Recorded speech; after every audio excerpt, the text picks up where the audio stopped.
Tak jo, no. Tak dneska je kolikátý je dneska? Dneska je 19.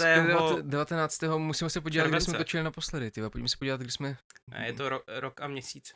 Je to rok a měsíc, jo? Mhm. Je to rok a měsíc. Hezký, dobrý večer všem. Rok a Pokud měsíc. to není večer, tak je to den, pokud to není den, tak je to ráno. Zdravíme Jo. vás. Zdravíme. Je to rok a měsíc od toho, co jsme naposledy vydali video na našem skvělém podcastu Ukrcast. My se vám za to omlouváme, byly zatím osobní, válečné i čistě neschopnostní problémy, ale Přesně tak, spíš bych to nekomentoval. Byl velký problém s konzistentností, ale napravíme ho. Napravíme ho teďka. A vítáme všechny u našeho dalšího dílu Ukrcastu. Po roce, kde bychom asi chtěli zhodnotit, co všechno se za ten rok stalo. A jak vidíte, nejsme tady jenom ve dvou. Jsme tady ve třech, máme tady Vasila. Kdo Vasila nezná. Vasil stojí za pomocí 2 brigádám. Vasil je super cápek. Začínali jsme právě tady v téhle garáži. Přesně tak, tohle je místo, kde jsem mimochodem točil také svůj post politický. Je to garáž, ve které vlastně začínala všechna pomoc a všech těch 12 milionů, které jsme nakonec vybrali. A všechny ty projekty, které nakonec, některé byly malý, některé byly velký, některé byly obří. Jako třeba 2 kamiony. A některý jedou doteď ještě. Přesně tak, některý jedou doteď. Centrum. A ty kamiony taky jedou doteď, jo? Že jo? Ty taky, pravda. Dobrý. My chceme využít tuhle platformu nejenom k tomu, že budeme mluvit o tom, co se v Ukrajině děje, ale taky k tomu, abychom vyzvali právě vás, kdo to sledujete, kdo to posloucháte, k tomu, abyste nějakou tu korunku přihodili, protože válka trvá 2,5 roku a nevypadá to, že by v nejbližší době mohla jakkoliv skončit. Mhm. A prostě ty projekty jedou a my musíme financovat a bez vaší pomoci to prostě nepůjde. Takže si myslím, že několikrát v tom videu se mi hne QR kód na dvě brigády, na 24, 128. 128. Je na záporovské frontě, to jsou tankisti převážně, jsou s českými tankami mimochodem, jednoho z nich jsme pokřtili jako Václav. No to je prapor, to je tankový prapor který v rámci od brigády, je 128. to vlastně brigády. železná pěst té brigády a vždycky jdou první někam do akce. A je tam právě český tank Václav, ten má na sobě dokonce GoPro kameru, takže natáčí akce, my je potom zveřejňujeme, už jedno takový video jsme zveřejnili. Takže kdo chcete podpořit 128, tak tam jsou český tanky. A 24, tak to je zase lvovská pro změnu brigáda a to jsou mechaňáci a jsou na časy v jaru. Na tom nejtěžším úseku. To je ten největší svinstvo, který v té válce asi je momentálně. Ale k tomu se možná dostaneme v průběhu tohodle podcastu, ale pojďme se možná pobavit o tom, co se vlastně za ten rok stalo. My, když jsme točili naposledy, tak byla Kachovka, pokud se nemýlím. Ano, měli jsme Petra Štefana z Člověka v tísni a probírali jsme tu ničivou stránku té katastrofy, která za těch pár měsíců je furt stejně ničivá, ta oblast je v podstatě zdecimovaná. polopoušť. Nedávno vyšla infografika, co vlastně jaký důsledky jsou po tom odpálení ty přehrady a v podstatě to místo se stává tím takovým přirozeným prostředím, jako bylo předtím, kde tam byla polopoušť, kde se málo co pěstovalo. A mimo jiné, proč taky ta Kachovka vznikla, aby se to prostředí nějak jako využilo. A konec konců na tom byl bitej i ten Krym, že jo? V těch 50. letech, kdy se rozhodovalo o jeho předání z ruský SSSR na ukrajinskou SSSR, tak jeden z těch důvodů bylo právě neschopnost Rusů tam nějak hospodařit a je otázka, jestli jsme se nevrátili o těch 70 let naspět, 75, kdy jako Rusové nebudou schopni udržet Krym hospodářsky v nějaký pohodě. Ale... Což mě přináší k tomu, že Rusové nemohli udržet Krym, ale zrovna v té oblasti se zrovna i Ukrajincům nepodařilo držet teďka takovou dost malinkou obec na té právě druhé straně Dněpru, obec Krynky, tak když už jsme v té chersonské oblasti a když už si chceme dát to shrnutí, tak bych možná začal i tady, protože pojďme si říct upřímně, že tohle bylo jedno z největších selhání za tuhle válku. Přesně tak, ono.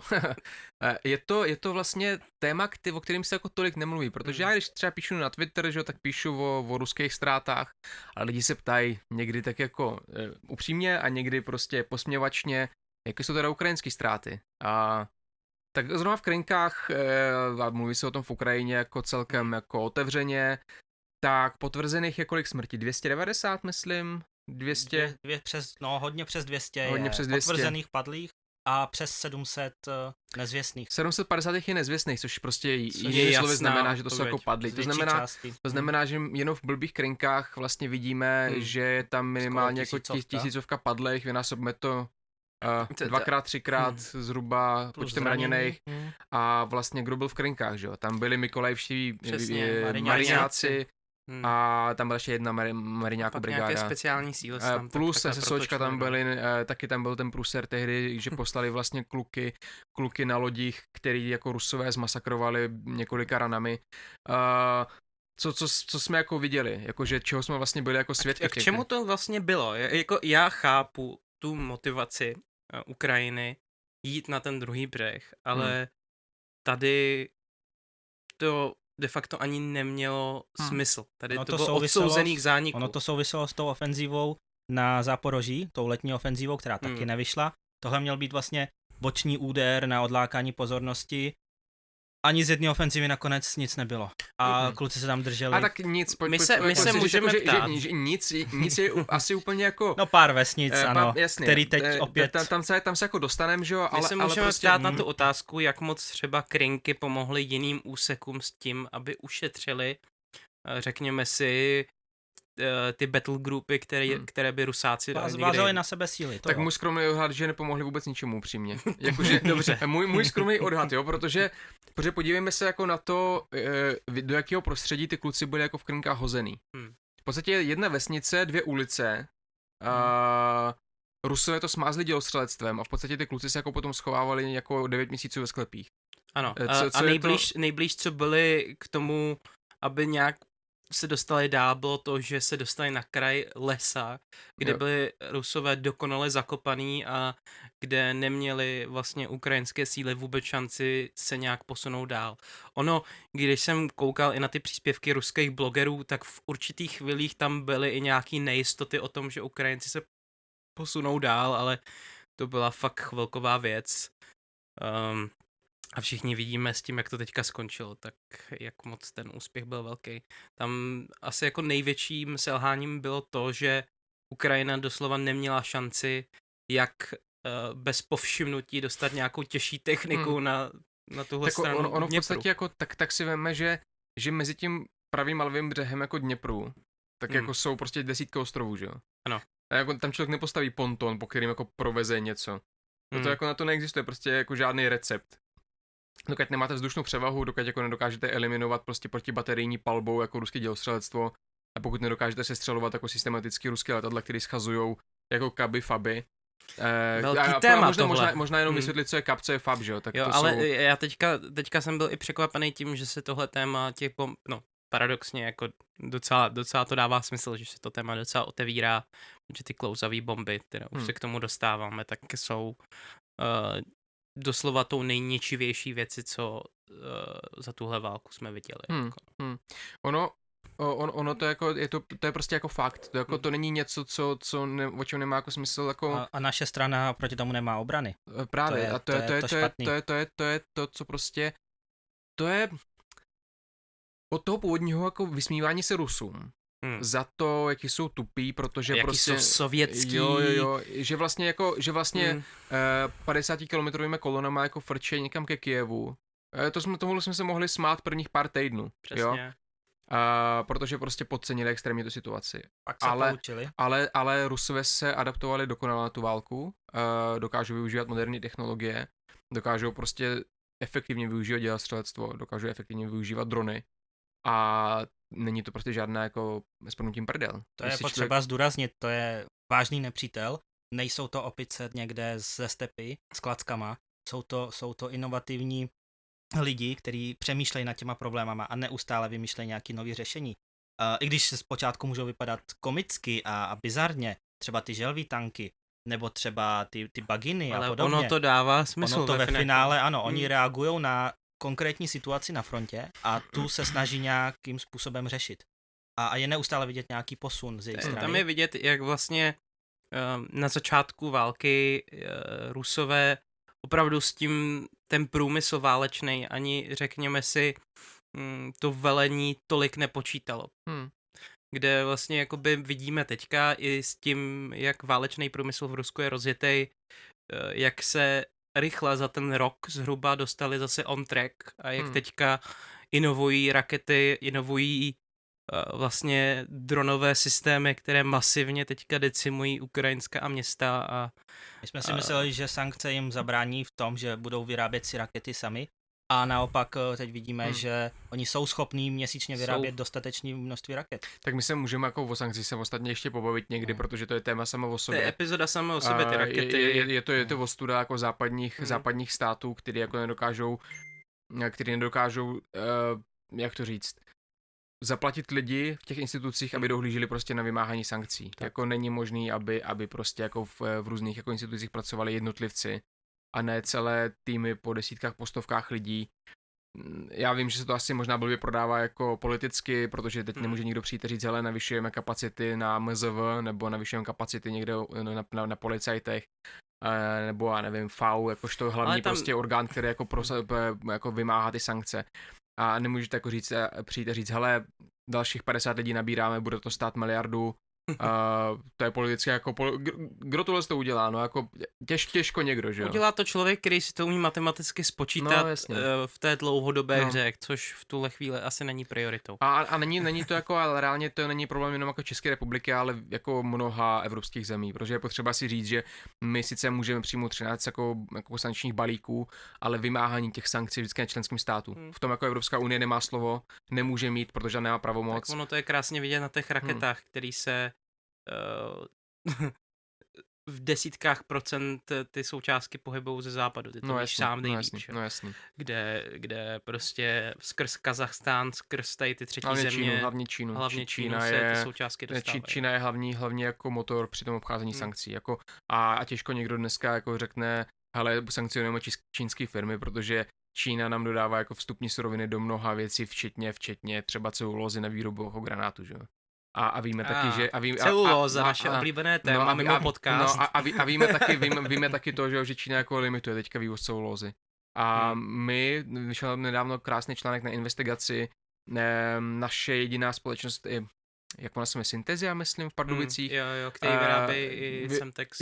A vyrábí 450 tun celulózy ročně, což je prostě nedostatečné množství, když se vezmeme v potaz, že kolik vlastně potřebujeme jako celulózy na následnou jako nitraci a kolik vlastně celulózy je potřeba na výrobu granátu, což jako nejsme soběstační v tomhle tom a bez uvolnění jako předpisu jako ani nebudeme, ale to je na samostatnou kapitolu asi někdy. Pojďme se vrátit možná ke Krynkám, pojďme se vrátit na jih a posuneme se možná malinko na východ, protože jak jsme si jako řekli, tak jako Krynky nebyly... Nebyla to úspěšná operace. Nebylo to vůbec dobré, tak můžeme jít postupně nahoru po mapě, můžeme jít kolem Kryvého Rihu, tam se nic za poslední rok moc nestalo. Kromě útoku nedávno raketového útoku, který byl i v Kyjevě, i v Kryvém Rihu, kde umřelo 10 lidí, 30 bylo zraněno jako... Tak samozřejmě, já to myslím spíš v kontextu té fronty, kde to samý vlastně jakoby když se blížíme k Záporoží, tam tak jako jediný takový jako zajímavý téma krom té nukleární elektrárny bylo to, že zrovna když jsme tam byli my na naší cestě tady s Vasilem, tak tam Rusové trefili vlastně přehradu, což se jim nepovedlo jí zničit, ale bylo k tomu rozhodně blízko. Myslím, co trefili. Prosím? To bylo myslím po druhý, co trefili raketami. Jo, ale tentokrát to bylo opravdu blízko k tomu, aby z toho bylo velký neštěstí. My jsme tam byli doslova druhý den a viděli jsme tu přehradu na vlastní oči. Dost se blížilo k nějaký další katastrofě, ale Kachovka, ale bohu dík, to k tomu nedošlo. Záporoží. No, ale je to jako ta elektrárna je vyřazena z provozu, že? Protože to je vlastně hydroelektrárna, která jako negeneruje teďka energii.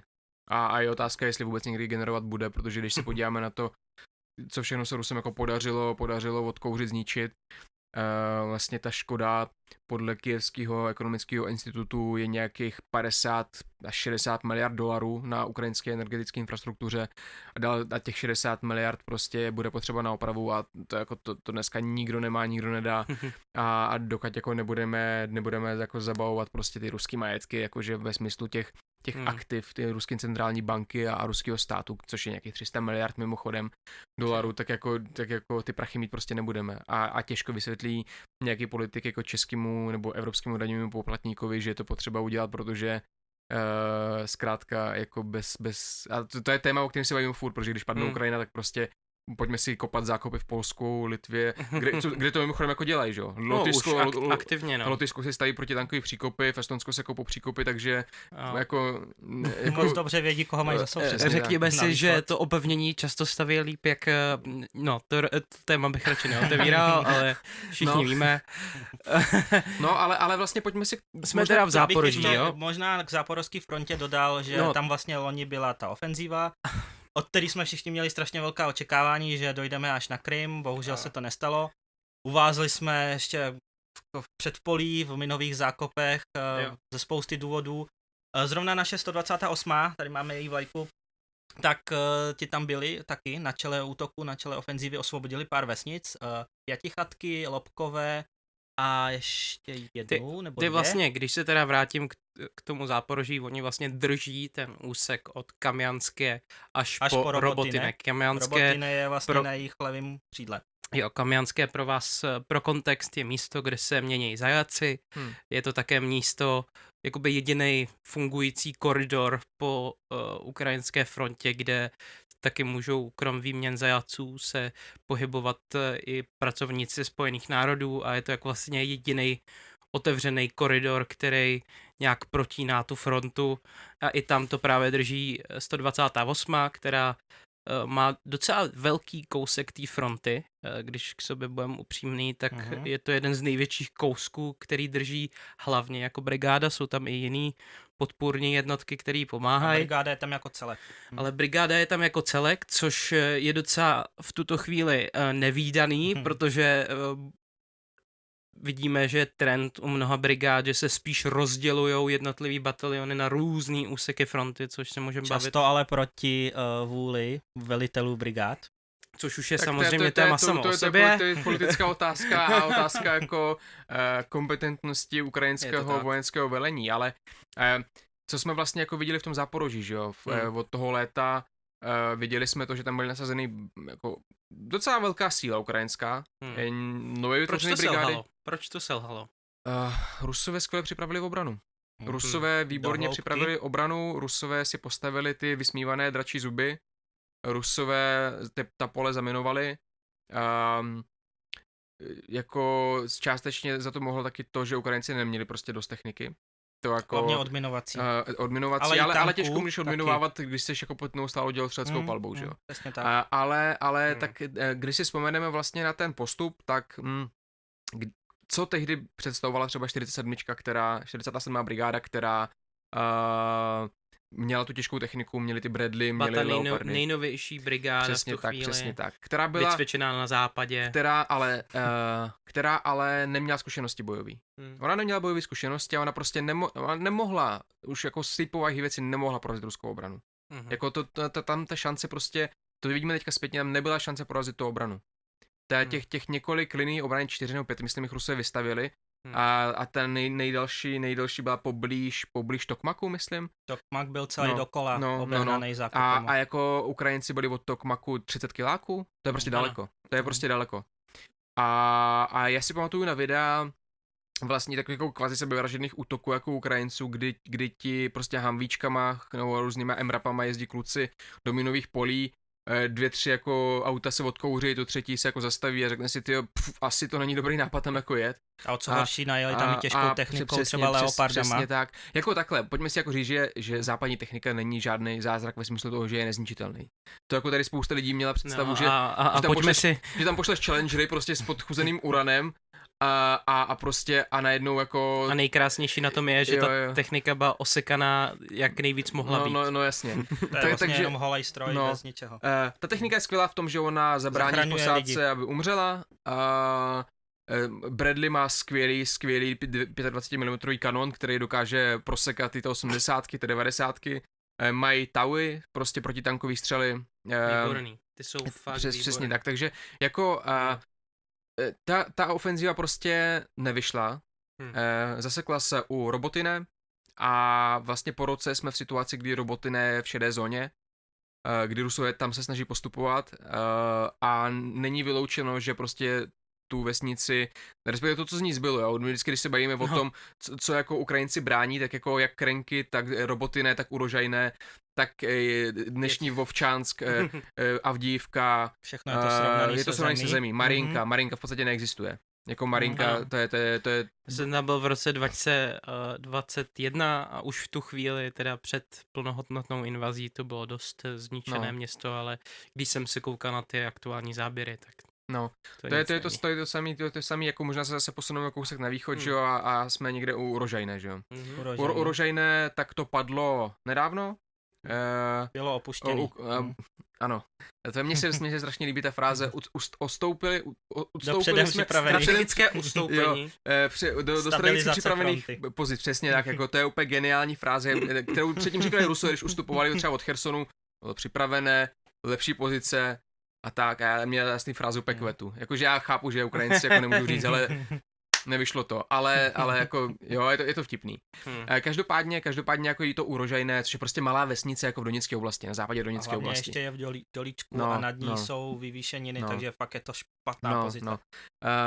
Prostě to bylo taky vlastně osvobozeno během protiofenzívy letní, padlo to teďka do ruských rukou, samozřejmě strategicky ani takticky to situaci nějak nemění, a vlastně největší ruský úspěch, dá se říct, je asi pád Avdijivky. Od pádu vlastně Bachmutu je to asi největší jako ruský úspěch. Abych možná i vlastně o té Marinky je to zajímavý tam, kde už se blížej, řekněme si, tam vlastně Kurachové, tam jdou ke Kurachové, ale vlastně pojďme se na chvilku zastavit asi u té Avdijivky. A já bych se možná stavil ještě předtím, než probereme Avdijivku, tak vlastně v zimě došlo k výměně vojenského velení v Ukrajině. Ano. To je ten velmi důležitý point. Generál Zalužný, Valerij, strůjce úspěchu osvobození, který podepsaný, strůjce úspěchu chersonské protiofenzívy, charkovské protiofenzívy. Ale měl to fakt jednodušší, teda musíme říct. Jako. Zalužný byl pragmatik. Ikona a že to je já bych možná nezacházel do nějakých emočních jako zabarvení, to je... Ale i ve válce i to je důležité. Ne, takhle to nemyslím. Takhle to nemyslím, spíš to myslím jako tak, že pojďme si situaci zhodnotit možná trošku jako střízlivě. Protože Zalužný, on už na podzim napsal několik článků. Ten nejzásadnější vyšel v The Economist v listopadu, nebo konec listopadu, začátek prosince, nějak tak, ve kterém jako řekl, že za první Ukrajina neměla jako dost sil, neměla dost pomoci, Rusové se zlepšili velmi v tom, co dělají. Tam napsal o těch 500 000 lidech, co potřebujeme zmobilizovat? Ano, přesně tak. Možná to řekl někde bokem, ale jako tak to stejně jako vyznělo. Řekl o tom, že Rusové mají skvělý prostředky elektronického boje. Výborný, nejlepší na světě. Což je pravda. Což je prostě pravda. A vyvíje to prostě od Sovětu to vyvíjejí, takže jako ještě aby neměli. Ještě ze studený války. Velmi pokročili v dronech. Už tehdy se to jako vědělo a mají jich prostě velké množství. Mají velké množství operátorů. Tak to prostě je. Zalužný, minimálně z toho, co jako víme, tak on podával tu situaci tak, jak jako je. Někdo říkal, on má politické ambice, což může být pravda, nemusí být, ale co naplat, byl to nejvíc jako nejvíc oblíbená veřejně známá postava v Ukrajině. Nejvíc oblíbený Ukrajinec. Tak, on měl approval rating, měl 93%, nebo kolik víc než Zelenský. No, mnohem víc. Potom, co vlastně se odvolával, tak ten rozdíl byl 20%, myslím. Jako Zelenský měl nějakých 70 něco, Zalužný přes 90. Ano. A vlastně od Zalužného se možná čekalo něco víc asi, ale je potřeba si uvědomit, že ten člověk jako je pořád člověk. A ten člověk jako říkal, že ten člověk vlastně po charkovské ofenzivě říkal, hele, pojďme na Cherson. On říkal, pojďme odříznout prostě Rusy od Krymu. Tak, to říkal. Tehdy asi nevím, jestli ta šance byla, nebyla, není jako na nás podle mě, abychom to hodnotili, ale říkal to. To se nestalo. A vlastně Rusové minimálně v tu dobu tam Rusové právě ještě nebyli zakopaní, právě. Takže nějaká šance tam ještě byla. Právě. Ale potom se to prošvihlo, ta šance, oni už se tam zakopali, pak nám nevyšla ta letní ofenzíva. Takže Tak, asi měl nějakou pravdu. Tak, Zalužný se teda vyměnil, na jeho místo přišel Oleksandr Syrský a velitel vlastně pozemních sil ukrajinské od roku 2019. Generál major. Tak, jeho reputace je zajímavá. To je vše, co by se k tomu asi dalo říct. Kontroverzní. Víc než zajímavá. Kontroverzní, Tak, ano. kontroverzní a má osobitý vztah k živé síle ukrajinské. Ano, velice osobitý vztah a pojďme si to upřímně říct. Kluci si báli prostě doma se pod ním, no. Jakože... Ukrajinský, normální, standardní ukrajinský voják ho asi úplně nemusí. No. Protože ten má člověk... sovětskou, moskevskou Jako, školu. já bych asi úplně neříkal, jakože sovětskou... Jako... tak jako můžeme si ty dva muže přirovnat. Zalužný, tak ten mimochodem byl... bývalý velitel 24. brigády. Jo, super detail.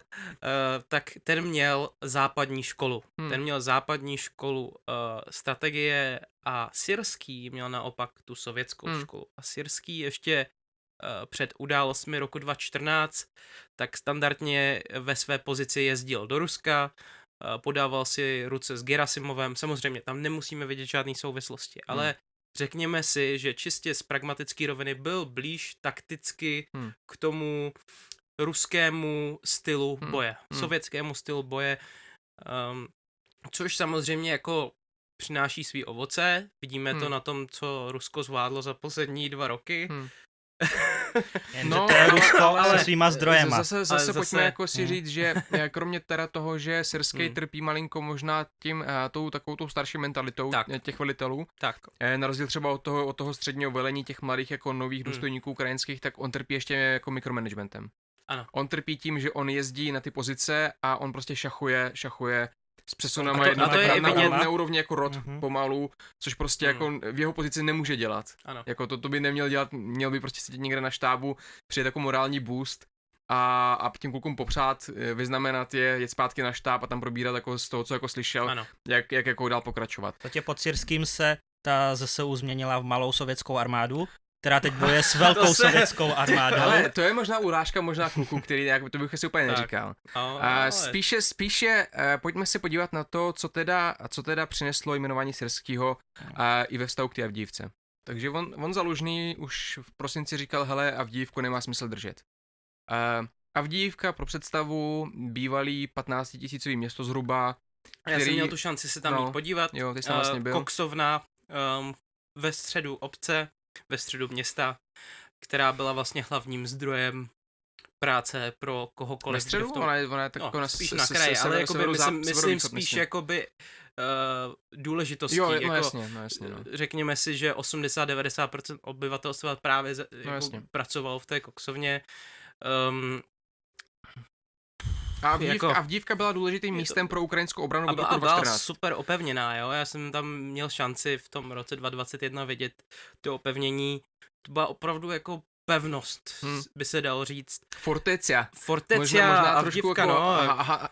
Trošku jako vysmívaný už slovo malinko, občas mi přijde, protože máme Fortecia Bachmut, Fortecia Avdijivka, Fortecia Časiv Jar, jako Fortecia pomalu všechno, ale je to jako...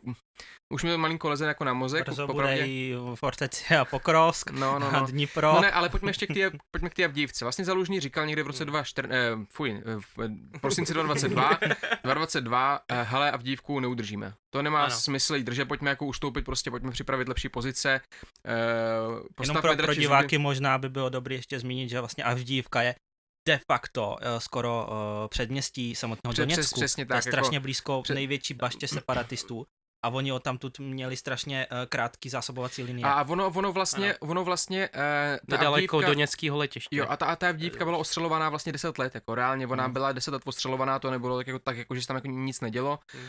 A vlastně tam se naplno projevila i ta ruská změna taktiky ve smyslu toho, že začali víc využívat letectvo s klouzavými pumami. Ano. A v podstatě to město rozbombardovali na sračku. Jakože to město bylo úplně celé na kaši z původních 20 necelých tisíc obyvatel, kteří tam jako byli, tak teďka víme, 2-3 dny zpátky jsem četl info, že tam nějakých 700 lidí tam zbylo. Ano. Což je prostě nějaký 3% prostě z původního stavu. A nebo většinou třeba toho byli právě starý lidé. lidi, kteří se nemohli třeba hejbat, někteří samozřejmě jako nutno přiznat, čekali na ruský mír. Ano. To jako není žádná, prostě žádný tajemství, Já žádná jsem je novinka. viděl v roce 2021. Tak. To jsou prostě lidi, kteří jako mají různé nostalgie po Sovětském svaze, jsou to lidi, kteří prostě z nějakého důvodu cítí v Rusku větší oporu než v Ukrajině. Jak vidíme, jich tam asi jako minimum. Z těch 700 to bude třeba i polovina. Že? Ale jako jsou to lidi, kteří, ale jako paradoxně jsou to lidi, kteří jako nejvíc tím ruským jako mírem trpí, že jo? Protože vlastně Rusové zničili vše, co oni budovali celý svůj život.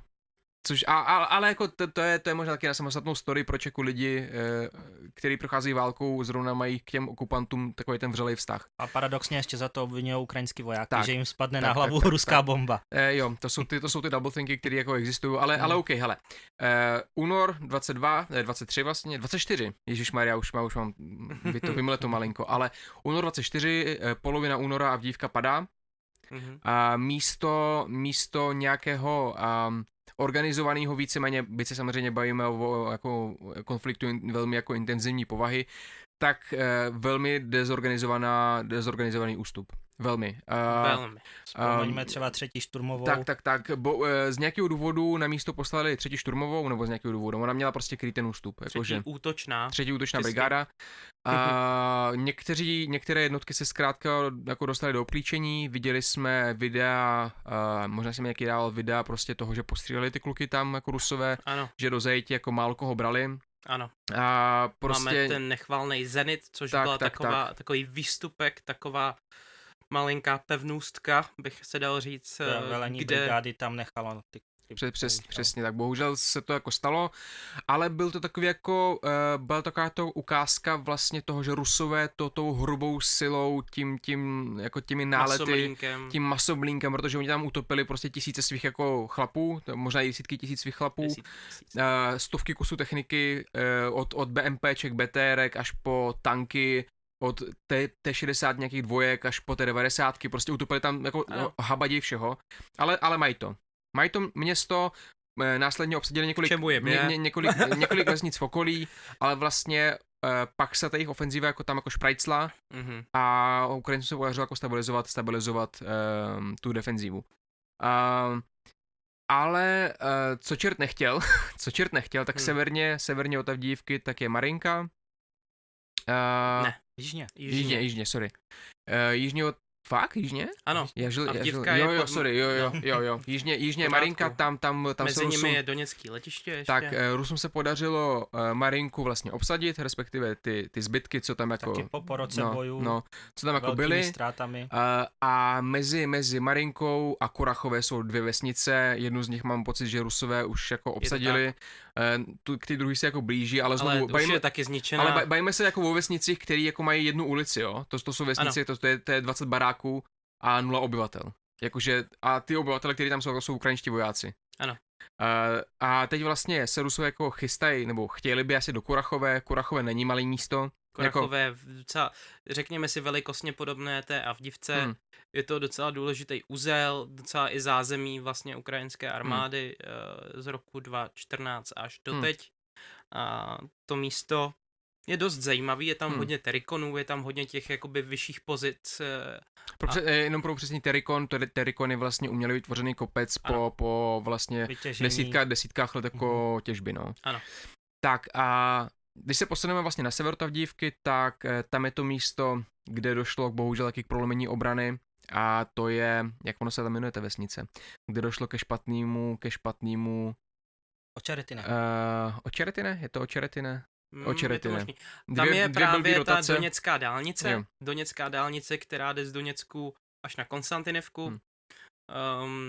Očeretine je jedna z obcí, pak to navazuje právě... Tam jsou teďka už jenom 5 kiláků, necelých 5 kiláků od té zásobovací trasy. Co se tam vlastně jako stalo, možná popsat, co se tam stalo, protože tam se dlouhou dobu jako drželi ukrajinští vojáci a přišla jedna špatná rotace, podobně jako třeba v Soledaru v roce 2022. A na spoustě jiných míst. Tak, špatná rotace, která vedla ke ztrátě obce během 2 dnů. Chaotickému ústupu a následnému ruskému postupu a vlastně teď jsme v situaci, kdy Rusové dokázali postoupit zhruba 5 kiláků od trasy Pokrovsk-Konstantinivka, což je prostě trasa, po které jsme jezdili i my, když jsme jako byli na Donbase. A jako je to dobrá silnice, mimochodem, jakože je to skvělá silnice, která ale je jako na dostřel prakticky čehokoliv, co jako u Rusů střílí. Od nějakých minometů jako svědčí ráží, nemluví o dělostřelectvu nebo o nějakých gradech, takže jako stabilně se tam jako moc toho jako neprozásobuje, no. Což je prostě jako jeden z dalších problémů, který jako Ukrajinci v tomhle ohledu měli.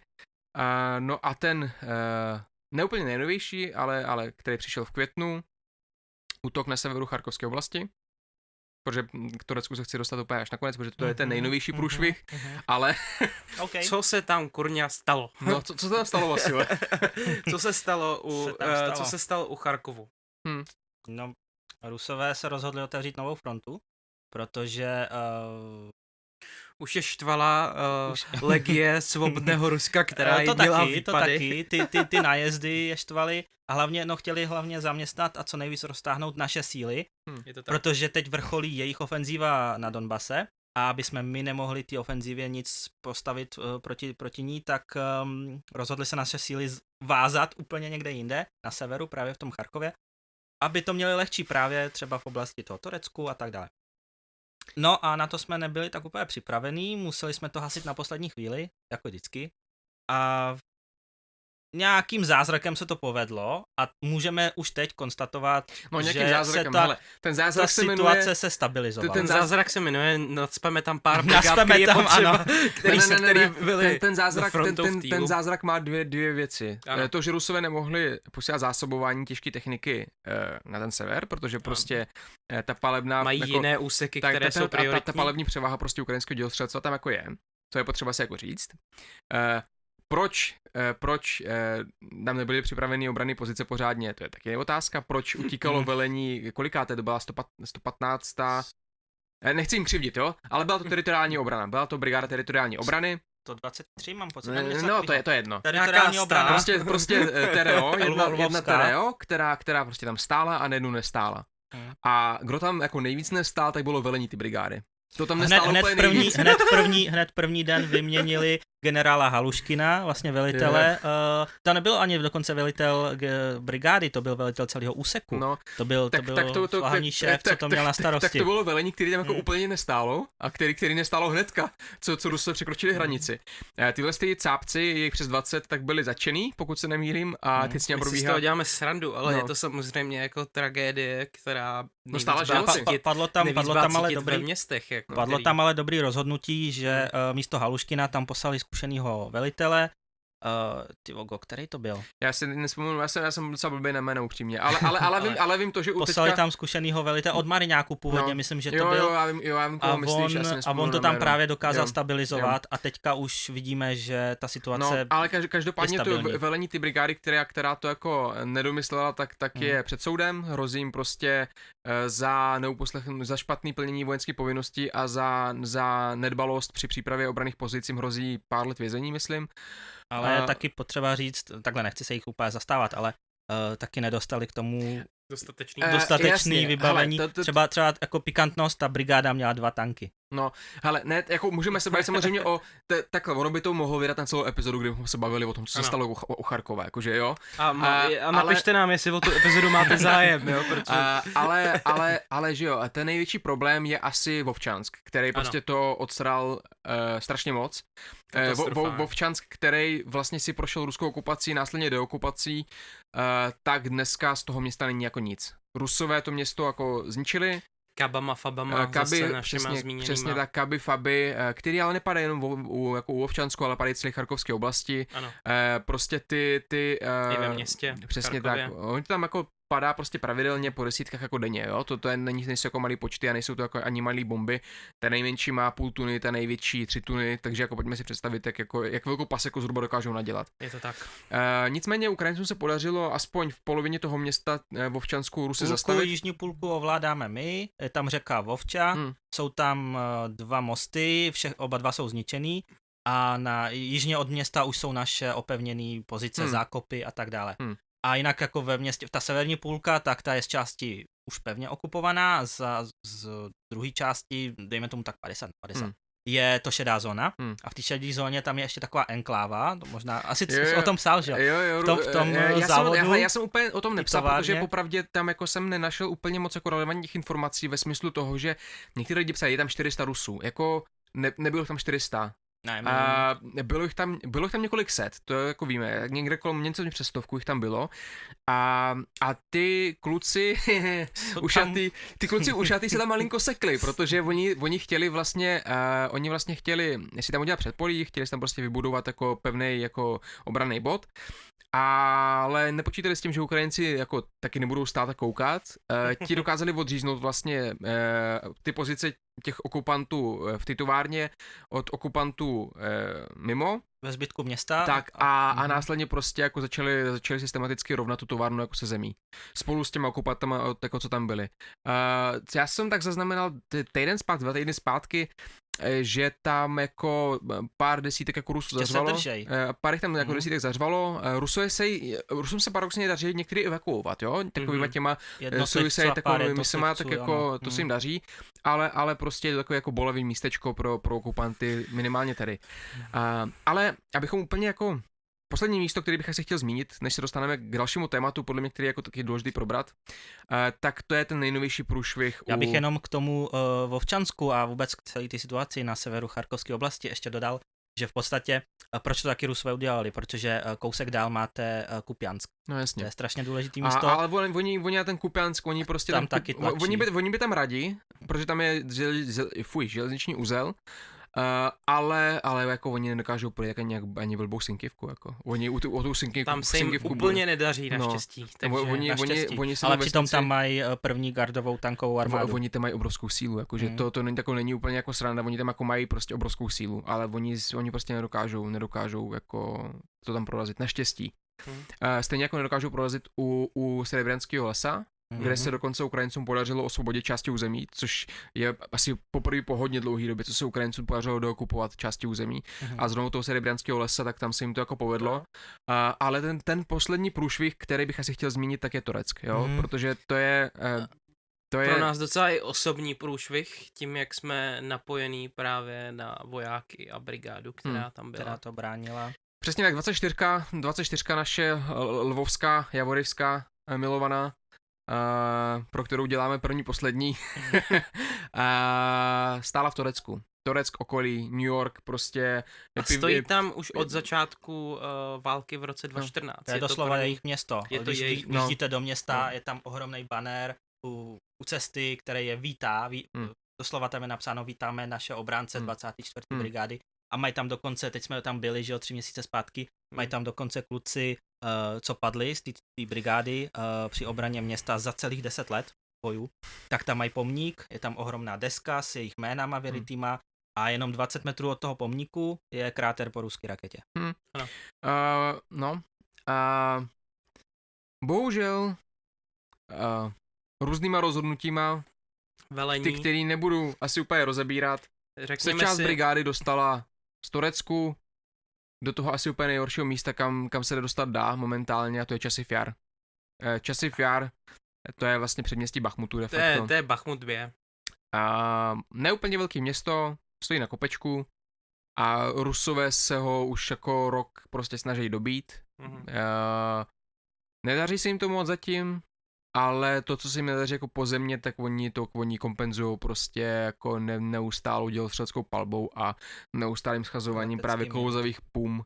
To jsou desítky kusů denně. Který jako likvidují všechno jako na své cestě.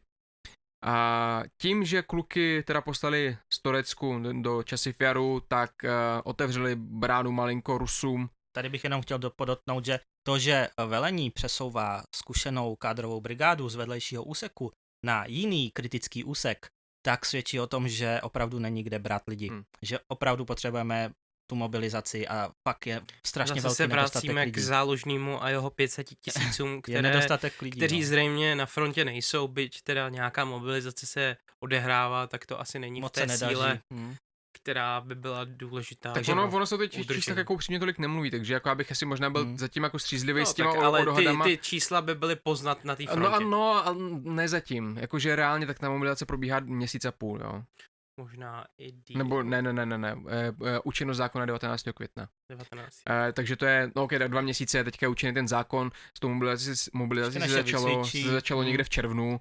Ale jako momentálně hele, situace je prostě taková, že těch lidí je pořád nedostatek. No jasně, ale jestli ta mobilizace bude úspěšná nebo nebude, budeme moct udělat až někde na podzim, jo. Tak Proto momentálně bych asi úplně jako nehodnotil to, jak to probíhá nebo neprobíhá. Samozřejmě jako zase jako nepomáhá tomu No, problému, no, který jasný. na Turecku je. Teďka, No, jako. ale zkrátka, Rusové teda využili situace.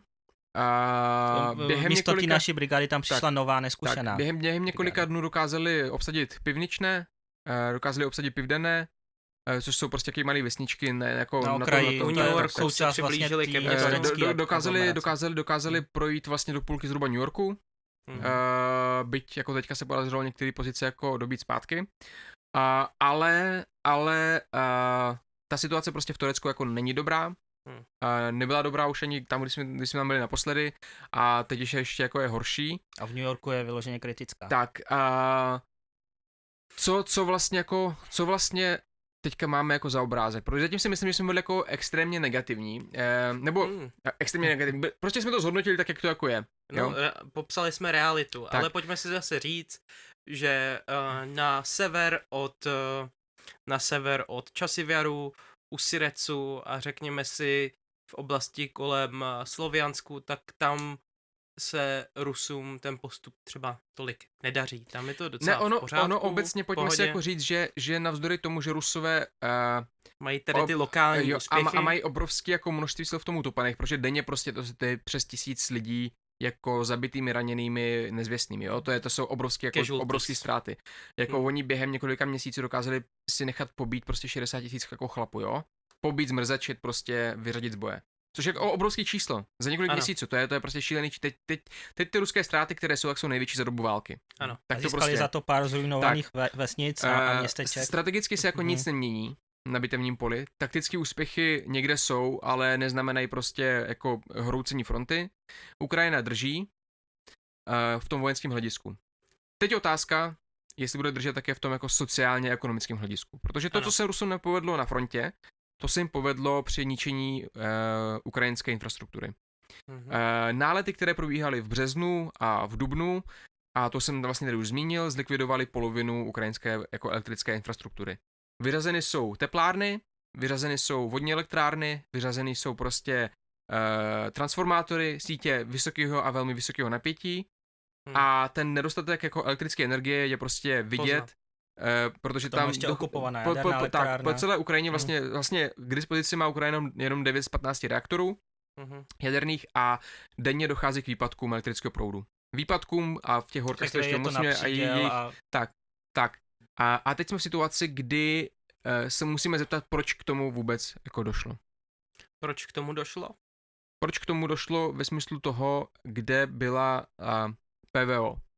My víme, kde byla... Kde PVO? Tak, my víme, kde byla PVO. PVO střílela, až vystřílela úplně všechno. Ano, a to vidíme třeba Tripilská teplárna, největší teplárna v Kyjevské oblasti, tak byla zničena, protože Ukrajincům došly rakety. Jako fyzickým došly rakety. Oni se střelovali tak dlouho ty rakety, až prostě to PVO nemělo čím střílet. A pojďme se ptát... jak to jde vyřešit? Spíš kde je ta západní pomoc? Kde je po 2,5 letech války nastartovaný vojenský průmysl? Že v garáži, jako je tahle, asi těžko vyrobíme rakety do PVO. Jak to říct, Andrej to s nám moc to téma neudělal pozitivní, protože tohle je zase takový negativní téma, ale bohužel zase jasně, realita, no. Jasně, ale jako pojďme si jako říct, jako, že co jako čekat, protože jako my tady neustále mluvíme, ale dostaneme se k míru, nebojte, dostaneme se k míru, ale bavíme se... Hlavně tady, ne k tomu ruskému, no, ale bavíme se, ne, takhle jako dívej, bavíme se o míru.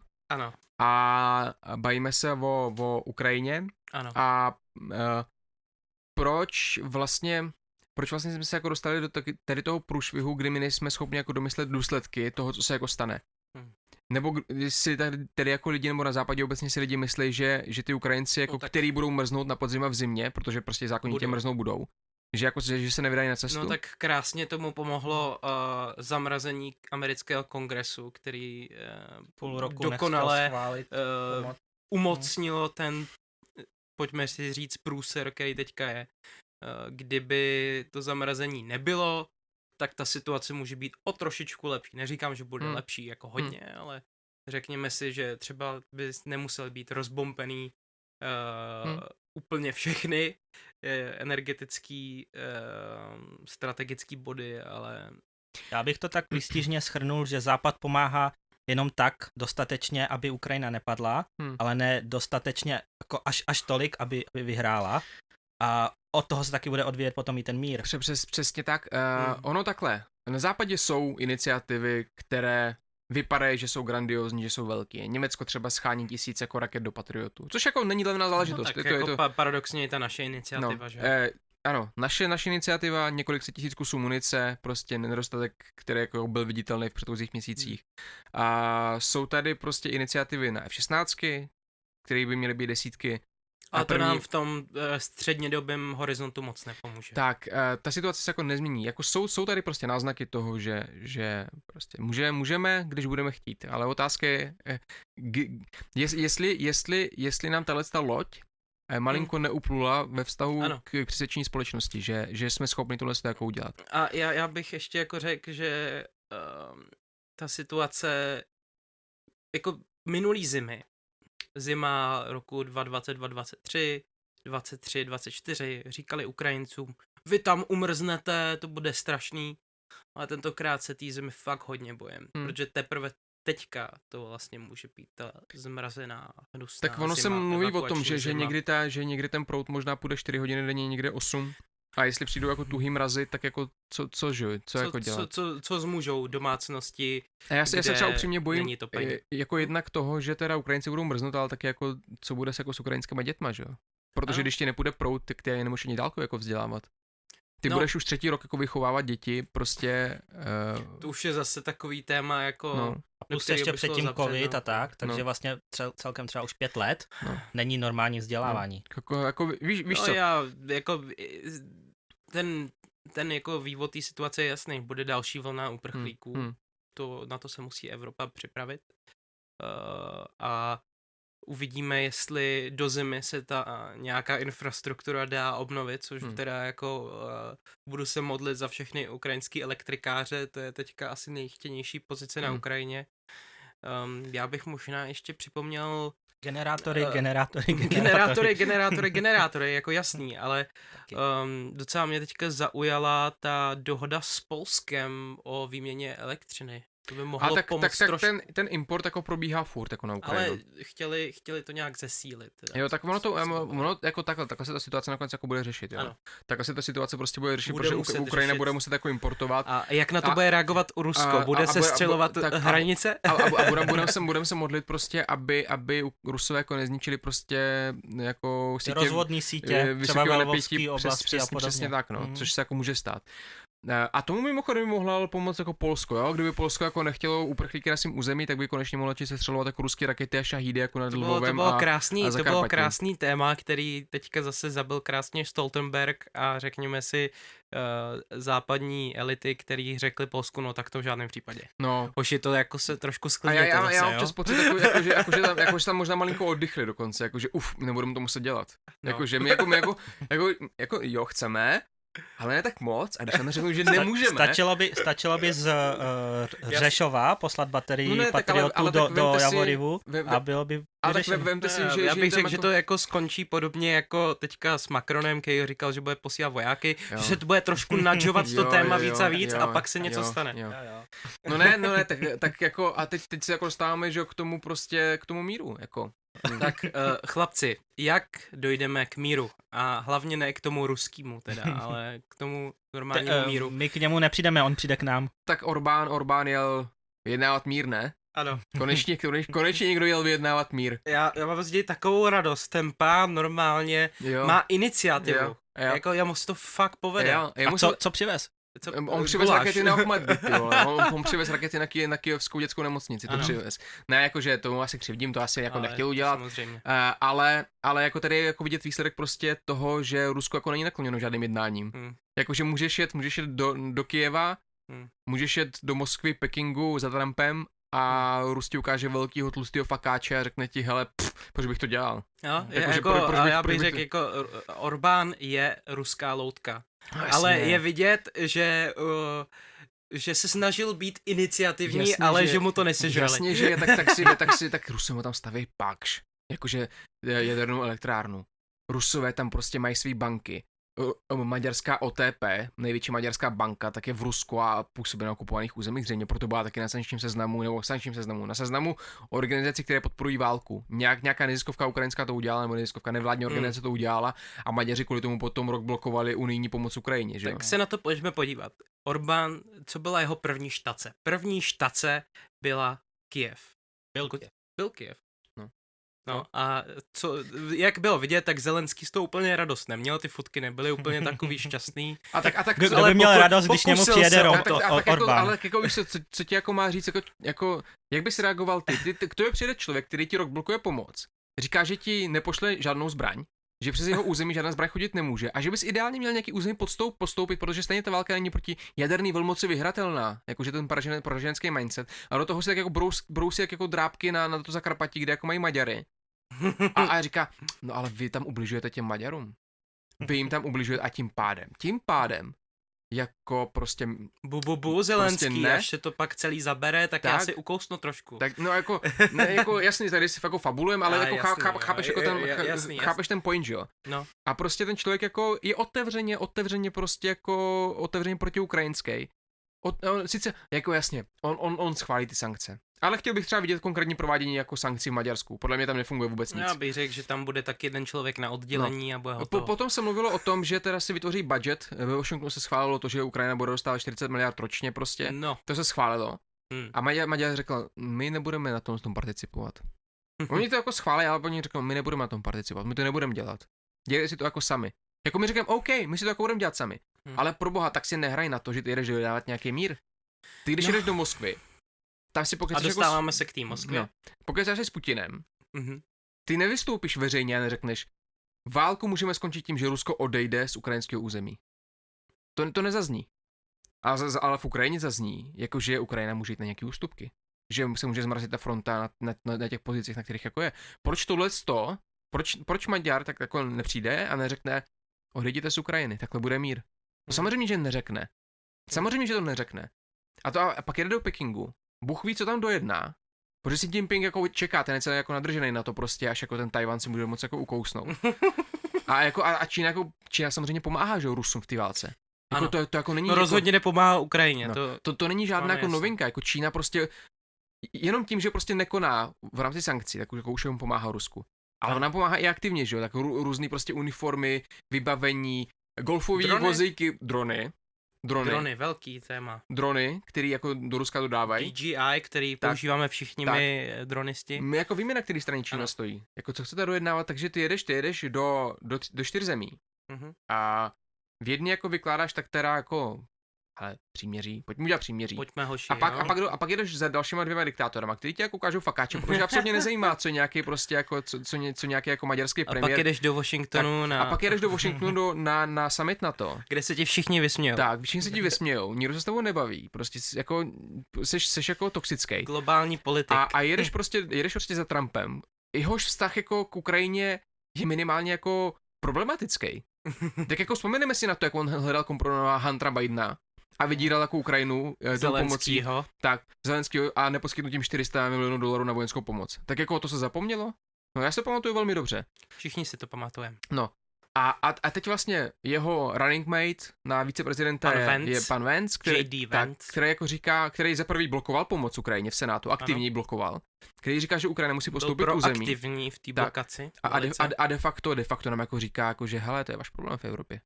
Tak si to udělejte sami. Ale chce Rusku dát nějaký území a tím dají Aljašku. Ale já bych jako podotknul, že Evropa, jo? Evropa když se podíváte na Kiel Institute, který jako trackuje tu vojenskou pomoc, i humanitární a finanční, tak Evropa je na tom podobně jako Spojené státy co do vojenské pomoci. Ano, jako, ale furt řekněme si, je to jako polovina, ale když přijdeme o tu polovinu z USA, tak to je furt kurňa hodně. Já to nesměřuju k tomu, že snižuju americkou pomoc. To vůbec ne. Bez americké pomoci bychom byli pěkně prdeli. Ale Zase začali posílat jídlo jenom. já tím chci říct, že my neustále jako tady slyšíme hlasy neschopná Evropa. Ale do prdele, my jsme na tu Ukrajinu taky poslali hranec peněz. A už jenom ty iniciativy tak, teďka ukazují, že jsme proaktivní. I to vybavení, i prostě systémy protivzdušné obrany, NASAMSy, IRIS-T, SAMP-T, to jsou prostě moderní systémy protivzdušné obrany, které se jako na tu Ukrajinu posílají. A dělá to Německo, to vysmívané Německo, kterýmu se každý smál, že posílají přilby. Že neposílají Taurusy. No. Jako Taury za první nic nevyřešejí. Ano. A za druhý prostě jako Německo dalo kolik desítek miliard už. Jakože, tam je důležitá ta finanční pomoc, Německo ale ona je největší jako vojenská. To je největší evropská vojenská pomoc hnedka se Spojenýma státama. A mě jako upřímně jako vadí, že i v těch Spojených státech jako zaznívá hlas, Evropa nic nedělá, Evropa dělá hodně. Ale tady nejsme od toho, abychom si měřili pindíky. Když v Americe blokovali tu pomoc, že půl roku, jak byla ta pauza, tak kdo to táhl, že jo? Evropa to táhla sama. Jasně. Jakože jasně můžeme Evropu kritizovat spoustu věcí. A já kritizuju Evropu za spoustu věcí. Za to, že jsme přeregulovaní, za to, že nejsme schopni najet na vojenskou ekonomiku, aspoň částečně, za to, že nejsme schopni masivně zvedat své jako naše vlastní kapacity. A to je dáno jako to naší byrokracií. Obrovskou. Ale neschopnosti se adaptovat na novou dobu, na dynamickou dobu, na to, že prostě ty předpisy musíte umět třeba dávat nějaký výjimky na ochranu životního prostředí, když jako chcete vyrábět právě tu zmíněnou jako blbou celulózu. Na to, že chcete stavět továrnu, tak prostě OK, tak ten územní plán jako změníte hodně rychle, někde v té obci. Změníte strategii na výrobu, prostě na stavbu továren, strategicky důležitých. A nacpěte ty prachy prostě do toho. Ale tohle tak jednoduše nepůjde, no? Protože nejsme schopní a ochotní jak to říct, být trochu nepohodlný. Ale to Rusa nebude zajímat, protože jestli Rusák jako vkročí na Lvovskou oblast a Zakarpatskou a narve tam svoje kinžaly, no, tak jsme v háji. Tak tady v Praze budeme jako v Kyjevě a budeme uvízlí v pražském metru, kde protýká voda a budeme se divit tomu, kde jsme dělali problém. Ne, jako, čím však jako, neříkám, že tady jako bude jako válka, jako pojďme si asi jako pojďme nešířit populační nestraším, zprávy. ale mám připravený evakuační kufr, takhle vám to řeknu. Pojďme nešířit jako populační zprávy, jo, aby nás někdo nemohl naštnout z toho, že tady jako šíříme paniku. Ale třeba Němci a Poláci už řekli, že třeba za pár let. No jasný, ale ani Ukrajinci nevěřili tomu, že bude válka. Nakonec ani Zelenský jako říkal, uklidně do posledního dne říkal, že nic nebude. No, jako OK. Když se teda toho jako nebojíte, tak asi váš jako přístup jako chápu, že vlastně, proč bychom se báli, tak je to, ať ty Ukrajinci umírají potichu, ať už neremcají. No. Jestli tohle je váš přístup, je mi vás líto, prostě, že pro vás ty životy nic neznamenají, je to váš boj a s tím si budete do konce života jako žít. Ale pro ty lidi, pro ty z nás, kteří jako s tím jako chceme něco dělat, tak sakra ten stát nemá házet klacky pod nohy. Ano. A pojďme si už jako pojďme jít pryč od manufaktury a pojďme do velkého průmyslu vojenského. Přesně, pojďme prostě přestat jako ty tanky rozebírat po jednotlivých kusech, čistit je a znovu dávat dohromady. Ale pojďme přemýšlet nad tím, jestli jsme schopni postavit linku a jako přivísí sem zpátky prostě výrobu vstupních surovin, abychom nebyli... to i dá obrovský prostředky. To si nikdo neuvědomuje. Jako, bude to dražší, jasně. Bude prostě to dražší, jako ale... velký průmysl, Liberty Steel teďka v Ostravě, to je katastrofa. Ale proč prostě jako... No jasný, hele, já se na to koukám z pohledu lajka, ale ten válečný průmysl by nám mohl i pomoct. Hrozně moc. Tak pomáhá teďka Ruskovi překonat ekonomickou krizi, že jo? No. Ale pojďme si jako říct, že my jsme toho schopní. My jsme toho schopní, to je otázka politické jako vůle. Historicky jsme byli na tom výborně. A otázka, tak máme jako velký zbrojovky, pro boha. No. Jako se světovou značkou. Pojďme už jako si říct, že my potřebujeme, aby tady byla politická vůle. Prostě bouchnout do stolu a říct, a takhle to bude. A tady se prostě ta továrna, no ne, jako my se smějeme, ale ta továrna se sama nepostaví. Ta továrna prostě Andrej, jdem do pole jí postavit. Na to jsou potřeba ty lídři pořád. Na to je prostě potřeba. A ty tady nemáme. No právě, na to je prostě potřeba. Apelujte. Ne, já nechci snižovat takovou roli jako našich jako třeba představitelů muniční iniciativy, ano. Předání prostě našich jako zbraňových systémů Ukrajině. Ano. Nechci, aby to vyznělo tak, že... Děláme super práci, právě. Ale vždycky můžeme dělat víc. Můžeme dělat víc. A budeme muset dělat víc, protože jako Poláci nebudou dát 5% HDP na obranu jen tak pro nic za nic, protože se prostě nudějí a nevidí, kam mají utopit ty prachy. Se vším tím Green Dealem, který je na stole, se všou tou tranzicí na zelenou ekonomiku, oni se rozhodli, že prostě oni i tak těch 5% prostě na tu obranu budou dávat. Ano. Tak sakra. Musíme začít být Pojď, iniciativní přesně taky. tak, jako je jako strašně frustrující po 2,5 letech války jako říkat, my musíme přebrat iniciativu a my nesmíme být jako reakční. Protože teď jako doteď jsme furt jako reakční. Furt jako čekáme, co Rus udělá, abychom mohli zareagovat. Namísto toho, abychom my iniciativně vytvářeli prostě jako podmínky, no. No, blížíme se do finiše, už jedem tak 1:15, což je o půl hodiny díl, než jsme chtěli, ale myslím si, že jsme obsáhli docela dost témat, myslím, že bychom takhle mohli pokračovat ještě hodinu, možná i víc. Přesně, ale já bych udělal zvláště pozoru na mír, jo. Mně se to téma jako strašně líbí a nelíbí a já bych chtěl, abychom ho probrali teď nedávno, třeba minulý měsíc na Ukrajině byl velký průzkum a taky tam byly zajímavý výsledky. Na ten se můžeme určitě příště podívat, já bych si ho nespoiloval teďka, protože to může být něco, na co se můžete těšit příště.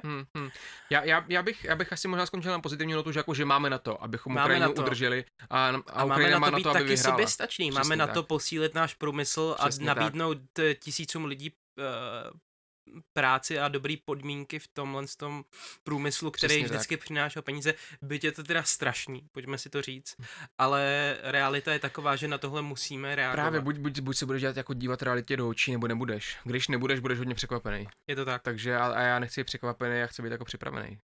Tak to prostě je. Vždy připraven. Každopádně, já bych to možná uzavřel posledním apelem. Vidíte tady kolem nás všude 24. Přesně, vidíte 128. Takže vy, kdo se díváte, QR kód je tady, vidíte ho tady někde na obrazu. Ten tam jako pro vás, který to posloucháte na Spotify a na těchto platformách, tak to máte v odkazu. Dole máte odkaz na 24. i na 128. Jsou to 2 naše srdcové brigády, blízko jak naším umístěním Lvovská a Zakarpatská, tak i tím, že tam jsou český tanky a jsou tam desítky kluků, kteří předtím pracovali v Česku. Nedávno měla 128 jako narozeniny, ne? Ano. Před pár dny takže měla 102. Pošlete dáreček. 102 let. Pošlete dáreček. Popřejte 128 všechno nejlepší a pošlete dáreček a žádná, jak chci říct, žádná částka, kterou pošlete a žádná pomoc, kterou dáte, není malá. A máme každá koruna se počítá, přesně každá pro vás nový merch, měli jsme krásný nášivky, ale teďka toho bude víc a připravujeme zajímavý další projekty a věci, které posunou tenhle projekt ještě dál a na všechno se můžete podívat u Vasila na Twitteru, který na týdenní bázi dává updaty toho, co se tam děje a jak pomáháme, takže se neváhejte na to podívat a moc děkujeme. Já jenom možná v rychlosti, ta 24. potřebuje teďka hlavně pick-upy a rehabilitační centrum, který jim financujeme, jeho chod, a 128. tak opravy, nářadí na opravy tanků a techniky. Takže jak vidíte, ta pomoc jde přímo na ty nejpotřebnější věci, takže budeme moc rádi, když budete moc dát váš příspěvek, vámi zvolenou částku přímo na pomoc těmto 2 brigádám, která, když to tak vememe, odjíždí i z této garáže, ve které aktuálně jsme. Byť už ne ve 100%, ale i tady se kumuluje pomoc pro tyto brigády. Přesně tak. Nic nekončí slovy Václava Klause, nic nekončí, jedeme dál. Takže... já si počím slova zase jiného prezidenta. Bylo to hezké a bylo toho dost. S Bohem a šáteček. Tak díky moc, díky. Čau.